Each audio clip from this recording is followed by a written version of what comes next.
We are exactly 2 weeks out from the U.S. elections. It is the race to the White House, and it has not got this close in an entire generation, perhaps even beyond. Of course, the contest is between incumbent Vice President Kamala Harris, who is the top of the Democratic ticket, and former President Donald Trump, who is the Republican nominee. The question is, and this is what everybody wants to know, and frankly, we won't know till the 5th of November, who America has chosen as its next president. But let's try and make sense of why this has become so close and whether there are any clues in the close nature of this contest as to who it favors. Because the polling, and we've seen polling virtually every week coming out. The latest is a New York Times poll that has come out just in the last 24 hours, which seems to suggest that it is a dead heat with a slight edge to Harris. But in the way in which America chooses its next president, that might not mean much, because ultimately you need to win not the popular vote, you need to win what is called the Electoral College. You need to win about a handful of these battleground or swing states, and there it's pretty much a toss-up. Anyone, either one, could win that. Let's try and make sense of this by speaking to one of the foremost international affairs experts, author, and the host of GPS on CNN, Zakaria. Thank you very much for speaking with us here on CNN News 18. My pleasure, Zaka. Let's start off by asking you that simple question. Why is this contest so close? It's literally a knife's edge. Less than 1% separates Kamala Harris and Donald Trump. And at this point, 2 weeks out from the election, any of these possibilities can happen or come true on November 5th. Trump could win the White House. Harris could win the White House. And we could have a situation where Harris wins the popular vote but loses the White House. It's a very good question, Zaka, and I think there are two answers to it. One is that for the last generation, for 25 years, the United States has had very close elections, very evenly split. If you remember, 25 years ago was the Bush-Gore election, 24 years ago, and that election was decided by 536 votes in Florida. Other than Obama's first victory, which was a landslide, every election really has been very close. So the country is divided about evenly and has been for a long time. And so this is, in some sense, one more reflection of that very divided country. I think the second answer to it is, and which is must be what a lot of people are thinking around the world, is how can Donald Trump be so close given all the complications, the two impeachments, what happened on January 6th of 2020? So the answer is, I think, there. Donald Trump has figured out a way to speak for a large group of people in the United States who feel kind of dispossessed by the current order.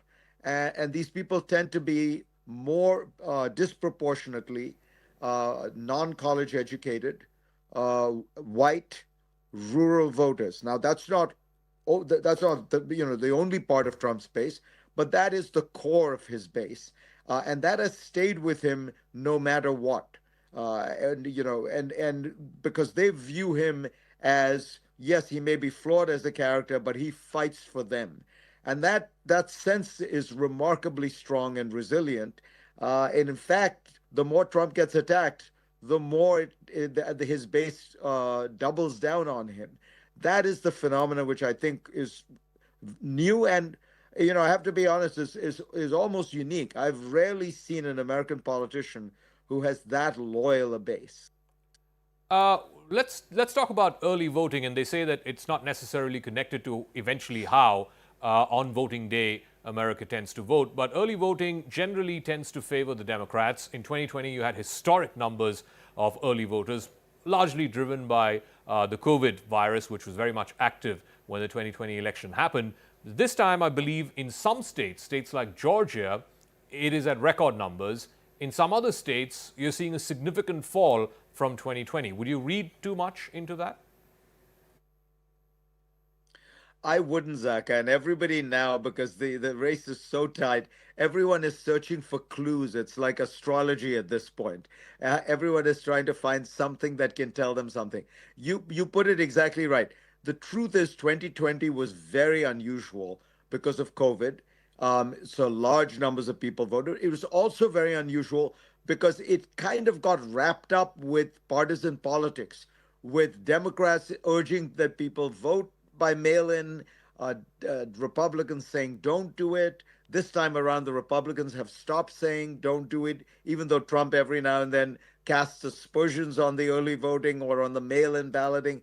So it's sufficiently messy as a result that I suspect that first of all there won't be a very clear pattern that'll vary state to state, and I think it's probably somewhat unpredictable. There are a lot of signs that actually this time the mail-in ballots may be roughly the same. Maybe, if you look at the people who are registered Republicans versus registered Democrats, they seem to be voting in some states in roughly equal numbers. All of which is to say, I think this is again what it's like reading the chicken entrails if you're an astrologer. I think best to just, I know it's very tempting to believe you have found some early sign. My own guess is we're going to have to wait till November 5th. And by the way, we may have to wait many days longer than November 5th. You said we won't know until November 5th. I think if we're lucky, we'll know on November 5th. This thing could go on for some days after the election. I want to return to one of the points you made in the previous answer about how one of the most loyal constituencies that Trump has had is non-college educated white voters. And that, we saw the strength of that in 2016, some of it in 2020, and we're seeing that again in this election cycle. But two groups he's doing better than expected are blacks and Hispanic voters, particularly black men and Hispanic men. Is there any particular reason why that's the case? Particularly, these are two demographics where you would expect Harris to be really running up the numbers in the high 80s, maybe even in the 90s. How is Trump holding on better than he did in 2020, better than he did in 2016? In fact, I'm told that among African-American voters, he has the best numbers for a Republican candidate since the Civil Rights Act was passed in 1964. And this is despite him saying immigrants are eating cats and dogs. So I think you've touched on a very important thing. I think that what you're seeing in the United States is a very major realignment. It's something I talk about in my recent book, The Age of Revolutions. In fact, that it's in some ways what it's all about, the kind of upending of politics around the world. And what is happening in the United States is the old categories are fading. And the old categories were based on economic class. How much money did you make? If you were rich, you voted Republican. If you were poor, you voted Democrat. Now it's almost the opposite. It's the working class that's voting Republican and the elite professional class that is voting Democrat. It used to be that if you were black and Hispanic, that was the defining feature of your political identity. What is happening now is the defining feature of people's political identity are their views on a whole series of social issues: abortion, gay rights, what is called the woke agenda. And on those issues, it turns out that a lot of Hispanic men and black men are actually quite conservative. A lot of Hispanics, because they're Catholic, are against abortion. A lot of black men who are traditionally very religious are not particularly receptive to gay rights.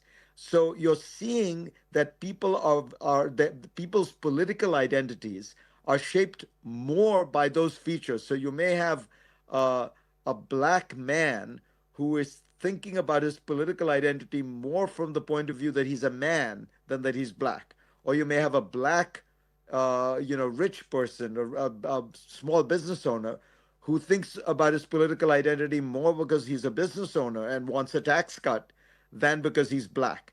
So the old categories are fading and new categories are coming into being.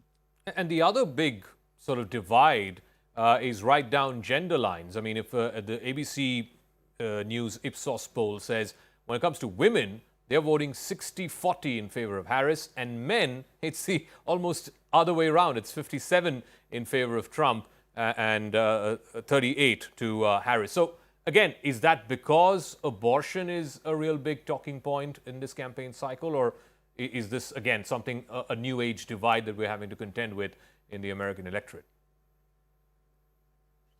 I think this may be one of those new alignments. Gender may be one of the biggest ones on which people are splitting. You have the numbers exactly right. And I think you can see it in a way in which the rhetoric of the two parties, right? The rhetoric of the Democratic Party is so much around women's rights, women's bodies, women's opportunities. They have, after all, nominated a woman. And on the Republican side, there is much more of that, not just male, but traditional male. The emphasis on it. If you listen to Trump recently, he was going on and on about the golfer Arnold Palmer. And he kept talking about how he was all man. And of course, being Trump, he couldn't stop himself from being vulgar about it and talking about what Arnold Palmer looks like in the locker room when he's showering. But think about the Republican National Convention, where they had Hulk Hogan, this big wrestler, rip his shirt off. The symbolic message being sent is we are comfortable with very traditional men and male imagery and male symbolism, right? So that is turning out to be one of these new divides.